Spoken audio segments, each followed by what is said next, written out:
Shalom, berjumpa kembali dengan saya Nela Kusuma. Saya ingin kembali membagikan pengalaman-pengalaman bersama dengan Tuhan kita yang ajaib.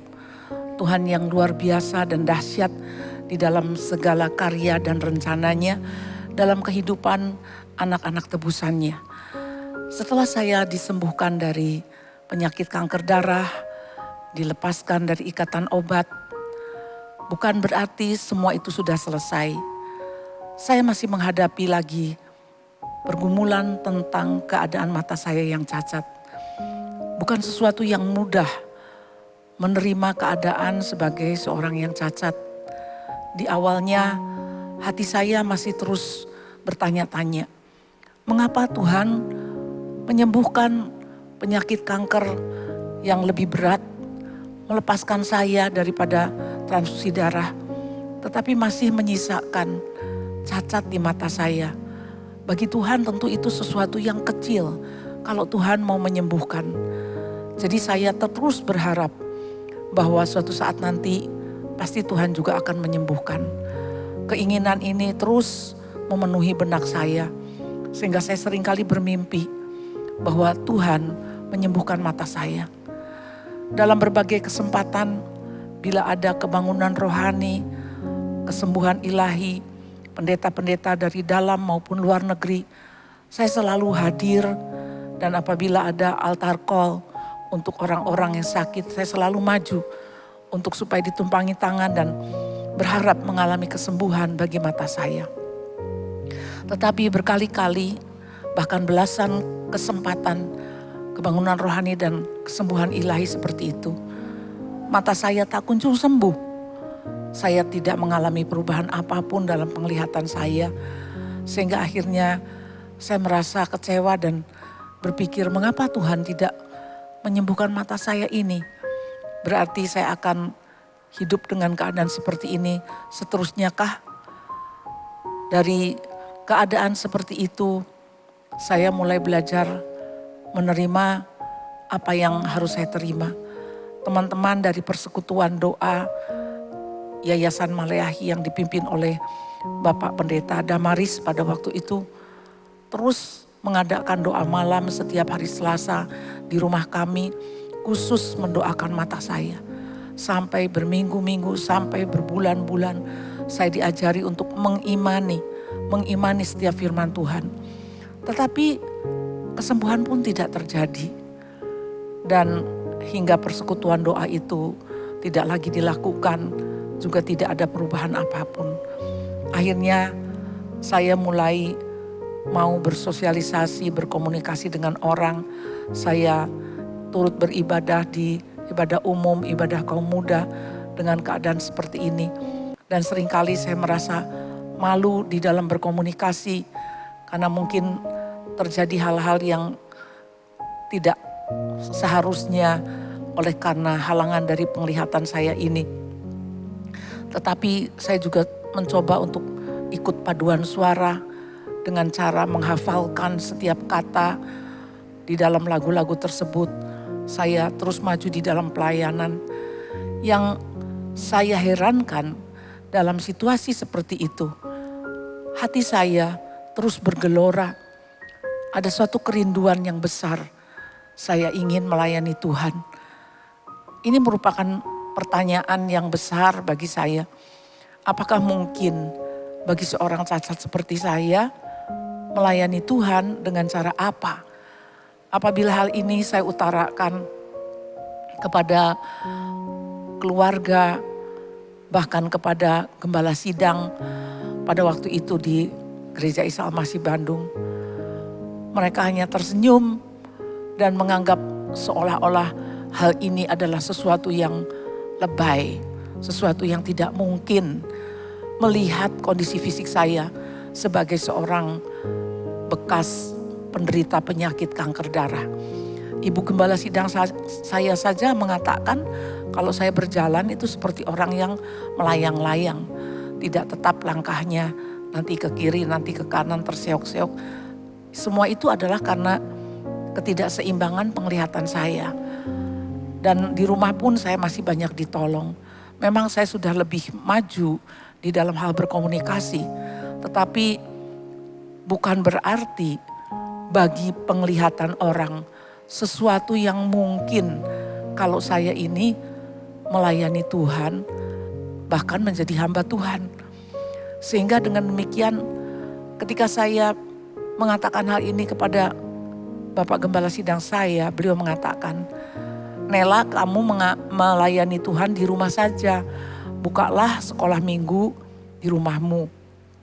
Maka kami pun mulai membuka ranting sekolah minggu di rumah kami. Dan saya dengan 2 orang teman berkeliling, berjalan, mengunjungi anak-anak di sekitar rumah kami, di daerah-daerah di belakang rumah kami. Akhirnya terkumpullah sejumlah anak sekolah minggu di rumah kami. Dan di situ saya mulai memainkan akordeon kecil untuk mengiringi pujian. Apa yang bisa saya lakukan? Saya belum bisa melakukan apa-apa. Tetapi dalam hati saya seperti ada suatu gelora yang terus mengejar supaya saya ini melayani Tuhan. Bahkan ada satu pemikiran, saya ingin sekolah Alkitab. Saya tahu, mengingat keadaan saya, kondisi fisik saya, bagaimana saya hidup yang tidak mungkin lepas dari pertolongan orang lain, dengan mata yang cacat, mungkinkah hal ini bisa diwujudkan? Tapi saya tahu bahwa gelora yang terus ada di dalam dada saya ini bukan dari keinginan saya sendiri, tetapi Tuhanlah yang menyalakan api panggilan itu di dalam diri saya. Sehingga saya pergumulkan terus akan hal ini. Saya mulai belajar berpuasa pada waktu itu saya usia sekitar 14 tahun. Seminggu sekali saya berpuasa walaupun hanya setengah hari. Karena hal ini baru sekali bagi saya. Tetapi dalam pergumulan itu saya katakan kepada Tuhan, jikalau Engkau memanggil saya Tuhan, bagaimana caranya hal ini bisa dilaksanakan. Karena semua orang tidak akan menaruh percaya melihat keadaan saya seperti ini. Hanya Tuhan yang tahu, karena Tuhan yang meletakkan hal ini di dalam hati saya.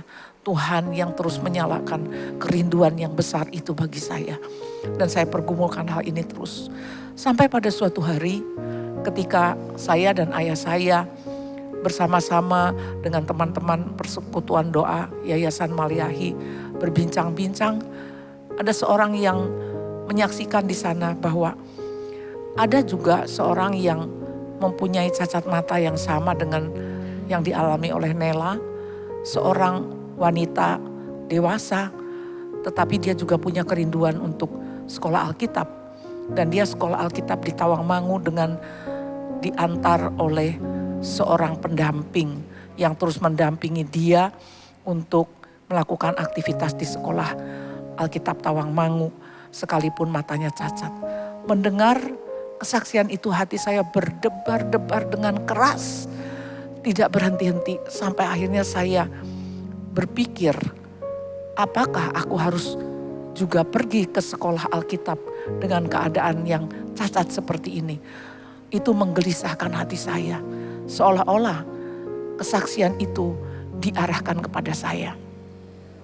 Mulai dari hari itu, saya benar-benar bertekad bahwa saya akan pergi ke sekolah Alkitab. Terus saya pergumulkan sampai 3 tahun saya menggumuli hal itu. Sementara saya secara diam-diam mengumpulkan barang-barang untuk seandainya saya tinggal di asrama. Saya mengumpulkan apa saja yang saya bisa kumpulkan, sisir, cermin, sikat gigi, buku, jarum, benang, apapun. Dengan suatu pikiran, suatu saat saya akan tinggal di asrama sekolah teologi. Hal ini diketahui oleh kakak perempuan saya dan dia mengatakan kepada ibu saya. Dan ibu saya mengatakan, jangan seperti itu, nanti kalau itu tidak terjadi kamu akan kecewa. Semua orang mengkhawatirkan, seolah-olah pikiran saya itu adalah pikiran yang tidak waras, ya, tidak logis. Punya keadaan yang cacat seperti ini, bercita-cita, berkerinduan yang tidak mungkin. Seiring waktu berlalu, saya memasuki usia menjelang 17 tahun. Sementara saya terus di rumah homeschooling dengan 2 orang guru dalam bahasa Inggris juga. Menyusul semua pelajaran-pelajaran saya untuk menyetarakan. Saya mulai menulis surat lamaran, surat pendaftaran, surat riwayat pertobatan, riwayat hidup, riwayat panggilan yang saya arahkan ke sekolah Teologi Abdiel pada waktu itu masih ada di Semarang. Dan saya mengirimkan surat pendaftaran itu karena saya sudah mendapatkan formulir dari sekolah Teologi Abdiel ini. Ketika ada rombongan tur promosi dari para mahasiswa-mahasiswi Abdiel ke Gereja Isa Al-Masih Bandung. Di sana saya menanyakan banyak informasi kepada salah satu mahasiswi dan saya mendapatkan informasi-informasi serta formulir. Hati saya semakin membara dan akhirnya saya mendapatkan jawaban, mendapatkan panggilan bahwa saya dipanggil untuk wawancara ke STT Abdiel ini. Pada waktu itu belum STT, masih Lembaga Pendidikan Teologi Abdiel. Saya merasa berbunga-bunga. Saya yang seperti ini dipanggil, sementara kedua orang tua saya merasa cemas. Kedua saudara saya merasa bahwa hal ini tak mungkin terjadi. Tetapi saudara yang dikasihi Tuhan, hati saya seolah-olah tidak bisa ditahan lagi untuk saya benar-benar datang memenuhi panggilan daripada lembaga pendidikan itu. Akhirnya dalam keadaan yang sangat sulit, karena pada waktu itu ayah saya baru saja mengalami kecelakaan patah kaki yang sudah mengalami dipen, di opnam di Rumah Sakit Borromeo selama 3 bulan dan baru beberapa minggu keluar. Tetapi panggilan itu harus saya penuhi.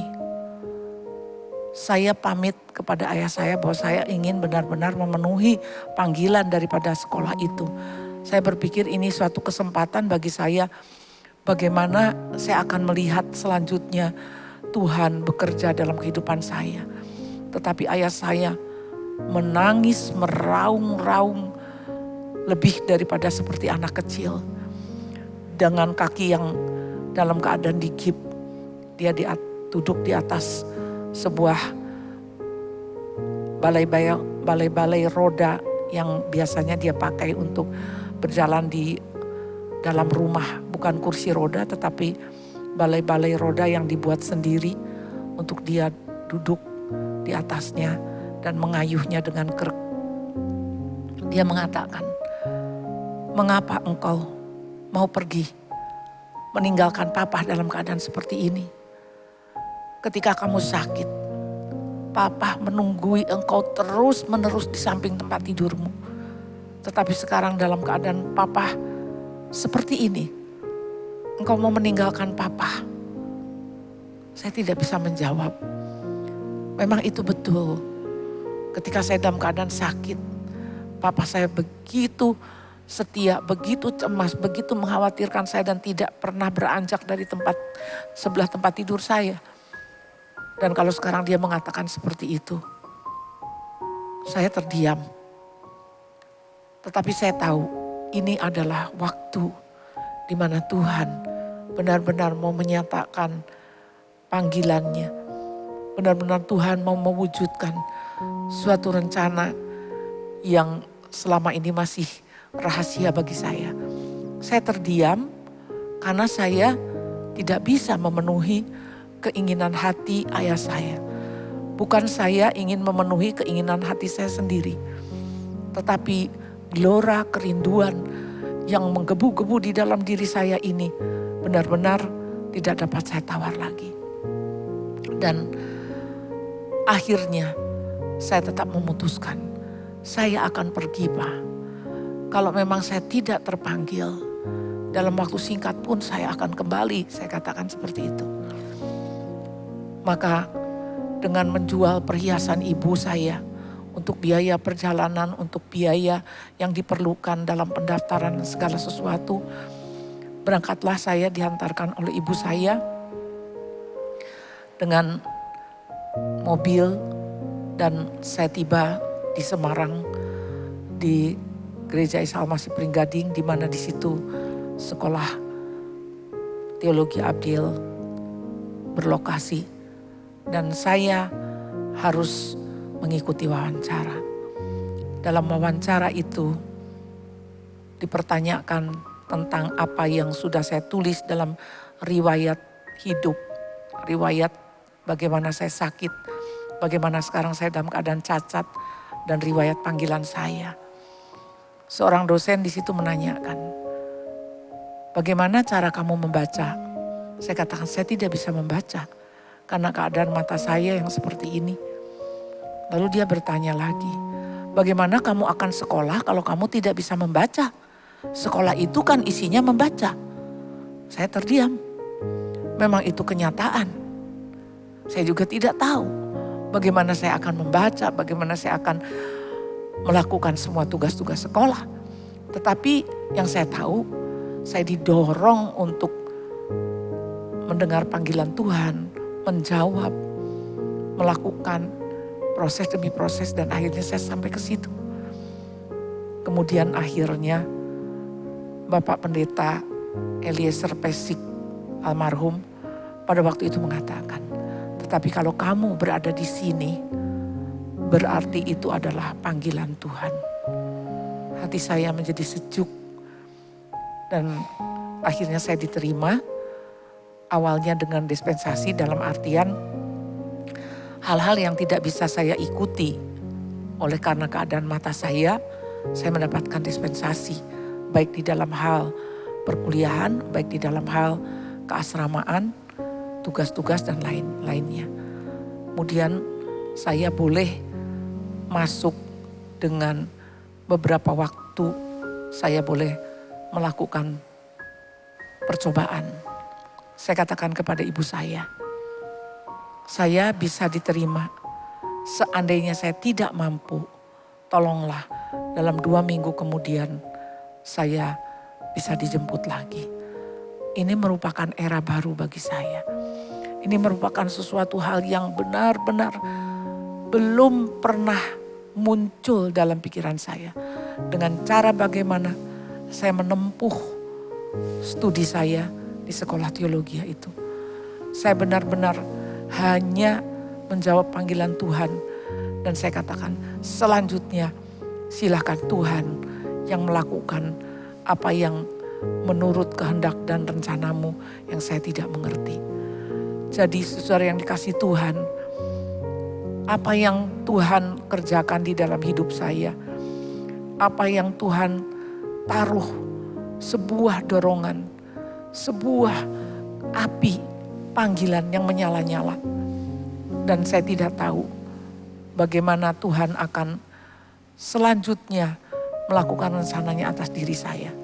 Saya melangkah untuk pergi dari Bandung menuju Semarang, 1 malam perjalanan. Baru saat itu, setelah 4 tahun saya tinggal di rumah sebagai seorang bekas menderita penyakit kanker. Pergi jauh dari orang tua, dari keluarga, untuk memenuhi panggilan Tuhan. Dengan suatu keadaan yang sangat mustahil. Tetapi kalau Tuhan memanggil orang yang rendah, yang hina seperti saya, yang cacat, kalau Tuhan mau berkarya, tidak ada sesuatu yang mustahil. Marilah ikuti kesaksian saya selanjutnya di dalam part berikutnya. Bagaimana saya menempuh era baru, hidup dalam iman, memenuhi panggilan Tuhan dalam rencananya yang luar biasa. Amin.